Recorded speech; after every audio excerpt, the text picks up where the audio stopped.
जो बाढ़ आई, चाहे वो मथुरा की घटना हो, चाहे वो मेरठ की घटना हो, चाहे बुलंदशहर की घटना हो, चाहे जलालाबाद की घटना हो, चाहे मुरादाबाद की घटना हो,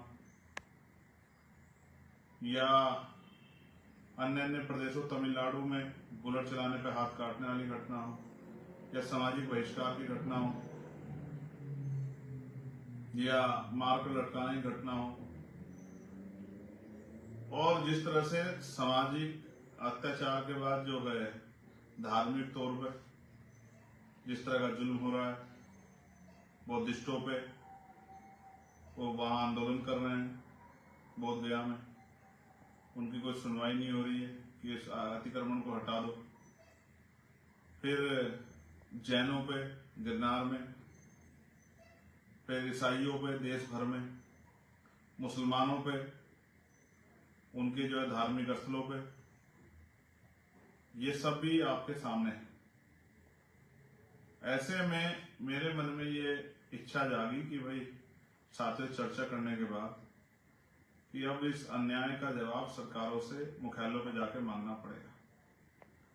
और एक बात मैं जो आपसे दोहरा रहा हूं, ये जो घटनाएं हो रही है इस पे बाबा साहब अम्बेडकर का बड़ा कंसर्न था। वो ये सोचते थे कि उन्होंने, आपको याद होगा गोलमेज कॉन्फ्रेंस, और गोलमेज कॉन्फ्रेंस के बाद जो है कम्युनल अवार्ड, और कम्युनल अवार्ड में एक चीज जो बहुत इंपॉर्टेंट है जिस पर अगर आप गौर करोगे,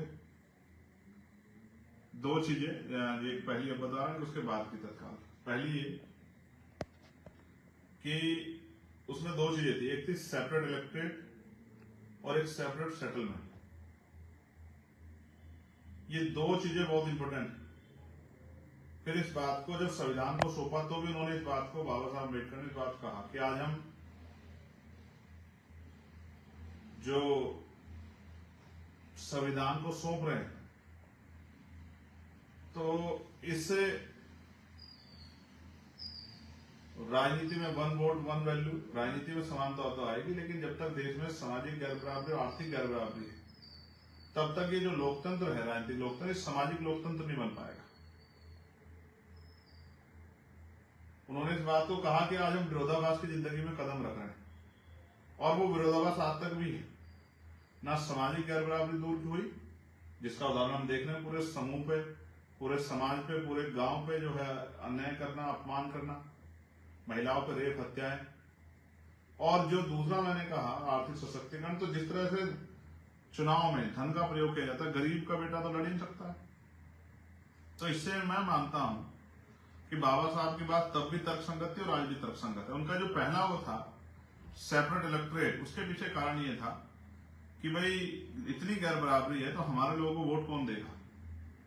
तो जबकि वो अधिकार नहीं मिला तो पृथक निर्वाचन क्षेत्र उन्होंने कहा था कि हमें मिलने चाहिए, लेकिन उस पर फिर जो है पूना पैक्ट हुआ और हमें आरक्षण का लाभ, आरक्षण मिला, ज्यादा सीटें मिली, लेकिन वास्तविक प्रतिनिधित्व नहीं मिले। जो प्रतिनिधि थे वो वास्तविक नहीं मिला। प्रतिनिधित्व तो मिला हमें कि हमारी 131 सीटें SC/ST की, लेकिन वास्तविक प्रतिनिधि कितने हैं जो पार्लियामेंट में, असेंबली में अपने समाज के लिए बोलते हैं, अपने समाज के ज्यादा करीब होते हैं, अपनी पार्टी के कम करीब होते हैं। एक दूसरा जो सेपरेट सेटलमेंट था, तो आज मैं जब उसको स्टडी कर रहा था कि भाई ये बातें क्यों रोकी जा रही है, हिंसा क्यों हो रही है, तो मुझे समझ आया कि अगर हमारा जो क्षेत्र जो है वो सेपरेट कर दिया जाता जहां हमारी बस्तियां होती, तो उससे सबसे बड़ा लाभ ये होता कि ये जो जाति के आधार पे अन्याय, हिंसा हमारे साथ हो रही, अपमानित जो किया जा रहा है आज, ये बंद हो जाता। तो हम पे जातिगत अन्याय अत्याचार नहीं होता, जातिगत अन्याय अत्याचार, हिंसा नहीं होती, तो हम भी अपनी पूरी एनर्जी जो है वो अपनी तरक्की पे लगा पाते, देश की तरक्की में योगदान कर पाते। लेकिन क्योंकि रोज हम पे अन्याय होता है तो हम इसी में उलझे रहते हैं कि बाबा साहब की स्टैचू तोड़ दी, कभी गुरु रविदास जी की तोड़ दी, कभी फूले साहब की तोड़ दी, कभी पेरियार जी की तोड़ दी, कहीं बाबू जगदेव प्रसाद कुशवाहा जी की तोड़ दी, कहीं जन्ना कपूर ठाकुर की तोड़ दी, कहीं उनका बोर्ड हटा दिया, और रोज हम इसी में थाने कचहरी में लगे रहते हैं। फिर मोटरसाइकिल पर चलने मार दिया, बारात रोक दी, महिलाओं के साथ हिंसा कर दी, तो हम इसी में, हमारी आधी जिंदगी तो 75 साल इसी में खप गए। तो अगर सेपरेट सेटलमेंट हो जाता और हमारे क्षेत्र अलग हो जाते रहने के, तो ये जो आज की जो पोजीशन है, ये पोजीशन हमारे लिए नहीं होती। कम से कम जो जाति का अन्य अत्याचार, क्योंकि एक दूसरे पे जो है जाति के लोग काहे का अत्याचार करते, तो वो जाति का अन्य अत्याचार, और जो रोज एक डर लगा रहता है कि यहां से निकल रहे हैं, कोई हमला कर देगा, कोई जो हमारे यहाँ घुस के मार देगा, तो ये खत्म हो जाता। इसलिए मैं समझता हूं कि हमने 10 तारीख का प्रोटेस्ट बुलाया है। मैं खुद लखनऊ में रहूंगा। मैंने तय किया है कि लखनऊ में जो ज्ञापन दिया जाएगा, जो आंदोलन होगा, प्रोटेस्ट अपनी बात से, मैं लखनऊ में रहूंगा।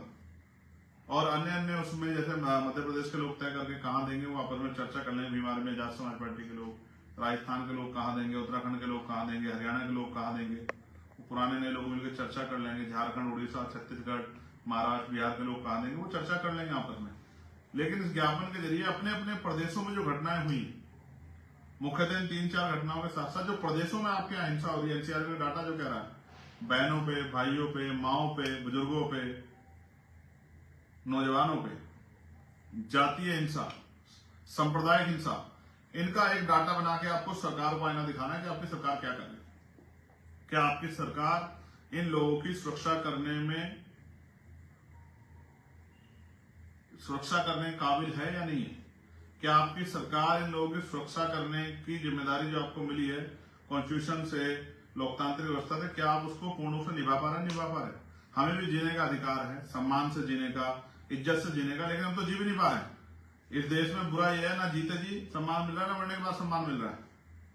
कितनी घटनाएं उत्तर प्रदेश की हैं? मथुरा 3 घटनाएं, फिर कासगंज, हाथरस, मेरठ, जलालाबाद, बुलंदशहर, जालौन, झांसी, कितनी घटनाएं। कहां जाएंगे हम लोग?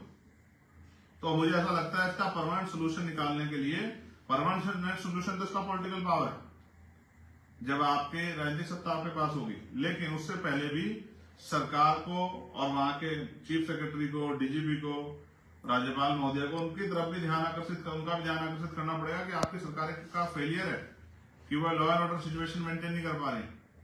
क्या हमारे माथे पे लिखा है कि हमारे साथ हिंसा होगी? इसलिए मैं आप सबसे अपील करता हूं कि आप सब लोग अपने अपने प्रदेशों में अपना जो है जिम्मेदारी अदा करें और अपने अपने प्रदेशों में ज्ञापन व्यवस्था में, आंदोलन संघर्ष व्यवस्था में शामिल हो और संघर्ष को कामयाब बनाए। और मैं जो लोग लखनऊ आ रहे हैं उनसे भी कहूंगा, अनुशासन में आप लोग मन में संकल्प लेकर लखनऊ आए कि हमें अपनी संख्या बल को दिखाकर सरकार को ये चेतावनी देनी है कि सरकार जो अन्य अत्याचार थानों के जरिए हो रहा है, पुलिस जिस तरह लापरवाही कर रही है, या सामंती व्यवस्था के लोग या मनुवादी व्यवस्था के लोग जो हम पे हमला करें, इन पे कार्रवाई करें। अगर ऐसा नहीं होता फिर आंदोलन करेंगे, फिर बड़ा आंदोलन करेंगे, दिल्ली में करेंगे, लखनऊ में करेंगे, घेराव करेंगे विधानसभाओं का। हम हर वो कदम उठाएंगे जिससे हमारे लोग सुरक्षित रहें, बहुजन समाज के लोग, और उनके अधिकारों पर जो हमला हो रहा है निजीकरण के जरिए और तमाम तरह से, चाहे पेंशन का मामला हो, पुरानी पेंशन का, चाहे जो है प्रमोशन का मामला, इन सब पे हमारे लोग अधिकार सुरक्षित, निजीकरण बंद हो, इन सब पे भी लगातार, और जातीय जनगणना, इन पे भी हम लोग प्रयास करेंगे।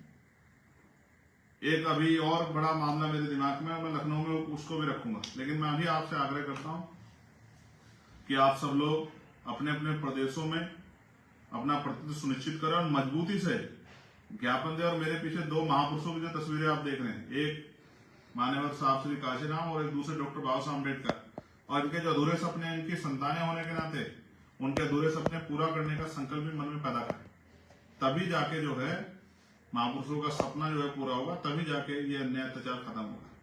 मैं आप सबको बधाई देता हूं और अपेक्षा करता हूं कि आप सभी अपने प्रदेशों में मजबूती से ज्ञापन देकर सरकार का ध्यान आकर्षित करेंगे, केंद्र सरकार का भी और राज्य सरकारों का भी। सरकार किसी की हो, चाहे कांग्रेस की सरकार हो या भाजपा की हो, किसी और की सरकार हो, जहां जहां हमारे लोग हैं वो अपने अपने प्रदेशों में मजबूती से ज्ञापन दे। बंगाल वाले टीएमसी की सरकार को दें, हिमाचल वाले कांग्रेस को दें, तेलंगाना और कर्नाटका वाले वो कांग्रेस गवर्नमेंट को दें, और जो दिल्ली में, यूपी में, उत्तराखंड में, मध्य प्रदेश में है, राजस्थान में, वो भाजपा सरकार को दे।